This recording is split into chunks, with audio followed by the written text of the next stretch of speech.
दोस्तों, दुनिया चांद पर पहुंच चुकी है। मशीन्स लोगों की जगह ले रहे हैं। इंसान तेजी से तरक्की कर रहा है, लेकिन इन सब के बावजूद आज भी दुनिया में ऐसे कई रहस्य हैं जो अभी भी अनसुलझे हैं। खासकर प्राचीन जमाने के रहस्य, जिनके बारे में जानने की कोशिश हमारे वैज्ञानिक सालों से कर रहे हैं, लेकिन अब तक उन्हें इसमें कामयाबी नहीं मिल पाई है। दोस्तों, कौन से हैं वो रहस्य और क्या है उनकी स्टोरी, आइए आपको इस वीडियो में बताते हैं। Dagger of तूतनखामेन। दोस्तों, एंशिएंट इजिप्ट के राजाओं को फराओ कहा जाता था और तूतनखामेन फराओ डायनेस्टी का आखिरी राजा था। तूतनखामेन का जन्म 1346 बीसी में हुआ था। पिता की मौत के बाद जब वो गद्दी पर बैठा तो उसकी उम्र लगभग 9 साल की थी। उसने साल 1337 से 1328 बीसी तक इजिप्ट पर राज किया, लेकिन 18 साल की उम्र में ही उसकी मौत हो गई। उसकी मौत कैसे हुई, ये आज भी एक मिस्ट्री है। कोई कहता है कि उसकी हत्या हुई थी, तो कोई कहता है कि शिकार के दौरान घायल होने की वजह से उसकी मौत हुई थी। बहुत से एक्सपर्ट्स का मानना है कि तूतनखामेन की मौत पैर या शरीर की कोई हड्डी टूटने से हुई थी। बट साल 2010 में जब वैज्ञानिकों ने तूतनखामेन के रिमेन्स की जांच की तो उन्हें उसमें से मलेरिया के पैरासाइट्स मिले, जिससे यह अनुमान लगाया जाता है कि तूतनखामेन को मलेरिया हो गया था। साथ ही उसे हड्डियों की कोई बीमारी रही होगी। इसी की वजह से 1324 बीसी में उसकी जान चली गई। हड्डियों की बीमारी के बारे में आर्कियोलॉजिस्ट इसलिए भी अंदाजा लगाते हैं क्योंकि एंशिएंट इजिप्ट के हर आर्ट में तूतनखामेन बैठा हुआ दिखाई देता है। दोस्तों, तूतनखामेन की मौत के लगभग 3000 साल बाद नवंबर 1922 में उसकी मम्मी इजिप्ट में डिस्कवर हुई थी। उसकी मम्मी 3 ताबूतों के अंदर दफन थी। आर्कियोलॉजिस्ट ने जब इन ताबूतों को खोला तो उन्हें अपनी आंखों पर यकीन नहीं हुआ, क्योंकि तूतनखामेन की पूरी मम्मी सोने के गहनों से ढकी हुई थी। जब इन गहनों को इस मम्मी के ऊपर से हटाया गया तो आर्कियोलॉजिस्ट को मम्मी के गले में एक ताबीज मिली और साथ ही मम्मी के पास उन्हें 2 खंजर भी मिले। उन खंजरों को पहली नज़र में देखकर ऐसा लगा कि मानो उनमें से एक खंजर लोहे का है और दूसरा सोने का। लेकिन बाद में जब इन खंजरों की जांच हुई तो पता चला कि जिसे आर्कियोलॉजिस्ट लोहे का खंजर समझ रहे थे वो असल में लोहे का था ही नहीं। एक स्टडी के अकॉर्डिंग उस खंजर को बनाने में जिस तरह के निकल का इस्तेमाल किया गया था वो अर्थ पर ओरिजिनेट नहीं है, यानी कि अर्थ पर उसकी उत्पत्ति नहीं हुई है।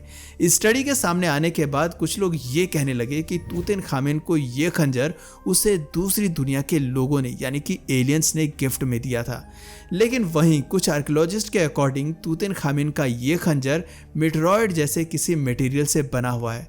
हो सकता है उस समय कोई मेटेरॉइड अर्थ पर गिरा हो और उससे ही इस खंजर को बनाया गया हो, या फिर ये भी पॉसिबल है कि उस समय कोई ऐसी टेक्नोलॉजी लोगों के पास थी जिसकी हेल्प से वो स्पेस में जाते हों।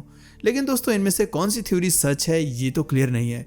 इसलिए लोगों के बीच आज भी ये सवाल एक मिस्ट्री है कि तूतनखामेन की इस खंजर को किसने बनाया था और उसे इस खंजर को बनाने का मटेरियल कहाँ से मिला था। The holy grail. दोस्तों, ईसाई धर्म से जुड़े किस्से कहानियों में आपने द लास्ट सपर का जिक्र तो शायद सुना ही होगा, और अगर नहीं भी सुना है तो इस वाक्य से जुड़ी ये पेंटिंग आपने जरूर देखी होगी। इसे इटली के the great painter Leonardo da Vinci ने बनाया था। इस पेंटिंग में जीसस क्राइस्ट को अपने 12 धर्म प्रचारकों के साथ खाना खाते हुए दिखाया गया है। ऐसा माना जाता है कि जीसस क्राइस्ट का ये आखिरी भोज था जिसे उन्होंने जेरूसलम में किया था। इस पेंटिंग में आपको जीसस क्राइस्ट की खाने की थाली के साथ ही एक कप भी देखने को मिल जाएगा। दोस्तों, इस कप को ही द होली ग्रेल के नाम से जाना जाता है। ईसाई धर्म की मान्यताओं के अकॉर्डिंग होली ग्रेल एक मैजिक कप है और जो कोई भी इस कप का इस्तेमाल करता है वो अमर हो जाता है। बट हैरानी की बात यह है कि आज दुनिया के लगभग सभी एंशिएंट चर्चेज में आपको ऐसा ही एक कप देखने को मिल जाएगा। इवन सभी चर्चेज ये क्लेम भी करते हैं कि उनके पास जो कप है वही असली कप है। दोस्तों, इसीलिए इतिहासकारों के बीच इस कप के एग्जिस्टेंस को लेकर लंबे समय से बहस जारी है। कुछ लोग होली ग्रेल के एग्जिस्टेंस को सीधे तौर पर नकारते हैं।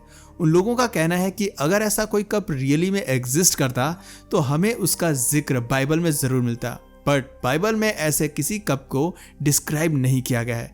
हालांकि इन लोगों के अलावा ऐसे बहुत से लोग हैं जो होली ग्रेल के एग्जिस्टेंस पर आंख मूंद कर यकीन करते हैं, और उनमें से एक थे ऑटो रान, जो कि एक फेमस हिस्टोरियन थे। रान के अकॉर्डिंग 20th सेंचुरी तक होली ग्रेल के होने के सबूत मिलते हैं, लेकिन इसके बाद ये कप अचानक से गायब हो गया और आज हम जिन कप्स को दुनिया के सभी प्राचीन चर्चों में देखते हैं वो सब के सब नकली हैं। दोस्तों, रान ने अपने टाइम में होली होली ग्रेल को खोजने की काफ़ी कोशिशें की थी, लेकिन उन्हें ये नहीं मिला। जिसके बाद रान ने अपनी इस खोज से रिलेटेड एक बुक पब्लिश की। इस बुक पर हेनरिच हिमलर का ध्यान गया, जो कि एक एसएस के कट्टर नेता थे। दोस्तों, आप में से जिन्हें एसएस के बारे में नहीं पता, उन्हें मैं बता दूं कि ये हिटलर के पर्सनल बॉडीगार्ड की एक यूनिट थी, जो आगे चलकर हिटलर के एग्जीक्यूटिव फोर्स के रूप में जाने गए। दोस्तों, हिमलर होली ग्रेल को लेकर रान की तरह ही काफ़ी ऑब्सेस्ड था। इसीलिए रान की बुक पढ़ने के बाद हिमलर उससे मिलता है और उसे नाजी पार्टी के साथ जुड़ने का ऑफर देता है। रान उस समय तक नाजी विचारधाराओं के खिलाफ था, लेकिन होली ग्रेल को खोजने की चाह में वो अर्ली 1930s में नाजी पार्टी को ज्वाइन कर लेता है। जिसके बाद एसएस यूनिट रान को उसके अगले सर्च कैंपेन के लिए फंड करती है, लेकिन इस बार भी रान को अपने सर्च कैंपेन में सफलता नहीं मिलती है। जिसके बाद वे एक बार फिर से अपने इस सर्च कैंपेन से रिलेटेड एक बुक लिखते हैं। हिमलर को रान की ये बुक भी काफ़ी पसंद आई थी, लेकिन हिमलर रान की असफलता से नाराज थे। इसलिए वो 1937 में रान को डचाओ कंसंट्रेशन कैंप में गार्ड की पोस्ट दे देता है, जहां 2 साल तक पोस्टेड रहने के बाद रान पार्टी से रिजाइन कर देता है और उसके बाद रान की फ्रोजन बॉडी लोगों को एल्प्स में मिलती है। दोस्तों, रान की मौत कैसे हुई, ये सवाल आज भी लोगों के लिए किसी मिस्ट्री से कम नहीं है। बट रान की मौत के साथ ही नाजियों का होली ग्रेल पाने का सपना भी बस सपना बनकर रह गया। The 9 unknown man.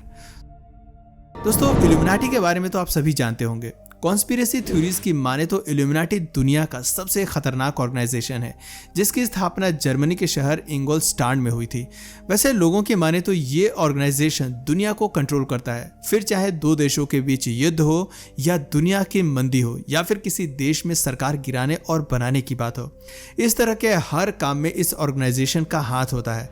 इस ऑर्गेनाइजेशन को लेकर ये तक कहा जाता है कि अमेरिकी राष्ट्रपति जॉन एफ कैनेडी की हत्या में भी यही शामिल थे। वहीं सोशल मीडिया पर कुछ क्रिएटर्स आपको ये कहते हुए भी मिल जाएंगे कि इल्यूमिनाटी जैसे इंटेलिजेंस ऑर्गेनाइजेशन के मेंबर बिल गेट्स और ओप्रा विनफ्रे जैसे फेमस लोग हैं। पर दोस्तों, इन सभी क्लेम्स में कितनी सच्चाई है ये कोई नहीं जानता। वैसे दोस्तों, क्या आपको पता है कि इल्यूमिनाटी जैसा ही एक ऑर्गेनाइजेशन सालों से इंडिया में भी एग्जिस्ट कर रहा है। इस ऑर्गेनाइजेशन को द 9 अननोन मैन के नाम से जाना जाता है। इस ऑर्गेनाइजेशन को आज से लगभग 2000 साल पहले मौर्य एम्पायर अशोका ने सेटअप किया था। अशोका का मानना था कि ज्ञान ही सबसे बड़ी पावर है, इसीलिए इसे प्रिजर्व करना जरूरी है ताकि इसका इस्तेमाल महान कामों में हो सके। लेकिन इस बात का ध्यान रखना भी जरूरी है कि ज्ञान गलती से भी किसी गलत इंसान के पास नहीं जानी चाहिए, क्योंकि अगर ऐसा होता है तो दुनिया में तबाही आ सकती है, दुनिया विनाश की तरफ मुड़ सकती है। दोस्तों, ऐसा न हो इसलिए अशोका ने अपने समय में देश के अलग अलग क्षेत्रों के 9 सबसे टैलेंटेड लोगों को मिलाकर एक सीक्रेट सोसाइटी या फिर आप कह सकते हैं कि एक सीक्रेट ऑर्गेनाइजेशन बनाया था, जिसे आज हम द 9 अननोन मैन के नाम से जानते हैं। कहा जाता है कि उन्होंने इस सीक्रेट सोसाइटी की स्थापना इस तरह से की थी कि अगर उनमें से किसी एक शख्स की डेथ हो जाए तो उसकी जगह दूसरे विद्वान को मिल सके। दोस्तों, इसीलिए ऐसा माना जाता है कि ये सीक्रेट सोसाइटी आज भी मौजूद है। दोस्तों, जिन 9 लोगों को लेकर सीक्रेट सोसाइटी बनाई गई थी, उन 9 लोगों ने 9 स्पेशल सब्जेक्ट्स को प्रिजर्व किया था।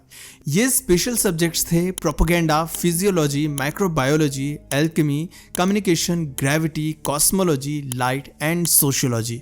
बट हैरानी की बात यह है कि अशोका ने जिन 9 लोगों को लेकर ये सीक्रेट सोसाइटी बनाई थी, वो लोग कौन थे? क्या ये सीक्रेट सोसाइटी आज भी एग्जिस्ट करती है? इन सवालों का जवाब जानने की कोशिश हमारे साइंटिस्ट लंबे समय से कर रहे हैं, लेकिन उन्हें अब तक इसमें कामयाबी नहीं मिल पाई है। दोस्तों, इस सीक्रेट सोसाइटी को लेकर आपकी क्या राय है, हमें नीचे कमेंट सेक्शन में जरूर बताइए।